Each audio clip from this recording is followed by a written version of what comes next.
Multiplying rational algebraic expressions is simply multiplying the numerators and the denominators.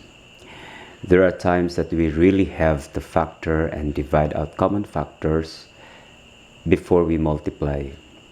For instance, this 4x plus 8 has a common monomial factor, which is 4, and the other factor is x plus 2. We can also factor 8x cubed plus 27. This is sum of two cubes. Just find the cube root of 8x cubed, which is 2x, and cube root of 27 is 3. And the other factor is just the square of the first term and the opposite of the product of the first and second term. So 6x becomes minus 6x, then square of the second term, which is 9. Then we have this general trinomial with leading coefficient greater than 1. So let's have these factors. 2x squared is just 2x and x. 6 is 3 and 2. Okay, just let's check if the middle term is 7x, 3x and 4x, 7x.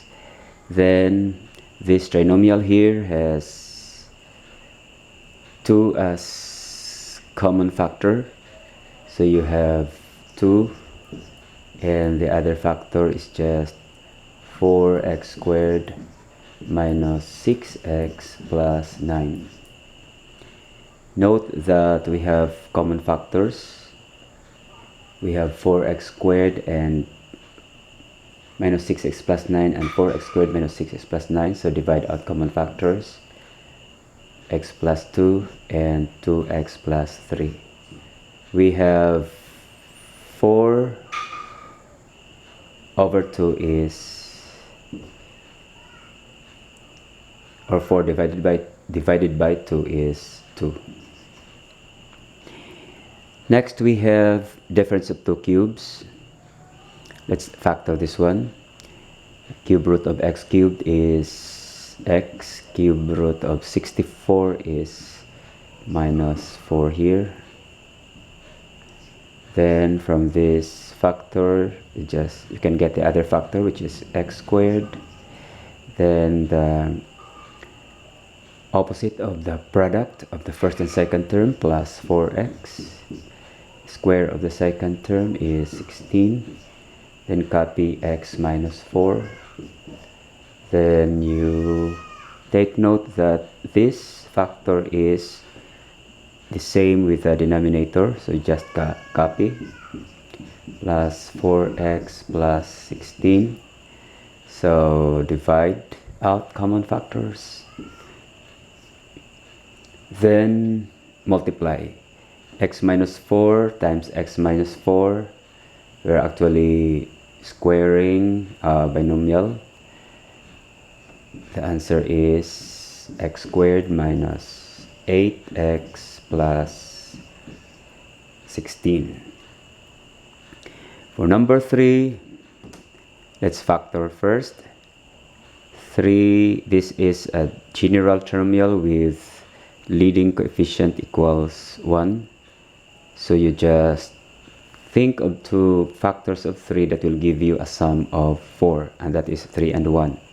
So you have 3 plus, this is x times x, so x, and 1 plus x. Copy x minus 1. Then this is difference of two squares. Just find the square root of 1 and the square root of x squared. We then write in the form sum and difference of two terms. We have 1 plus x and 1 minus x. Then you have also x plus 3, just copy. Let us see if we have common factors here. So you have 3 plus x is just equal to x plus 3, so divide out 3 plus x. We also have 1 plus x and 1 plus x, x minus 1 and 1 minus x. Remember that x minus 1 is just the opposite of 1 minus x over 1 minus x. So you are going to divide that out, and the answer is negative 1.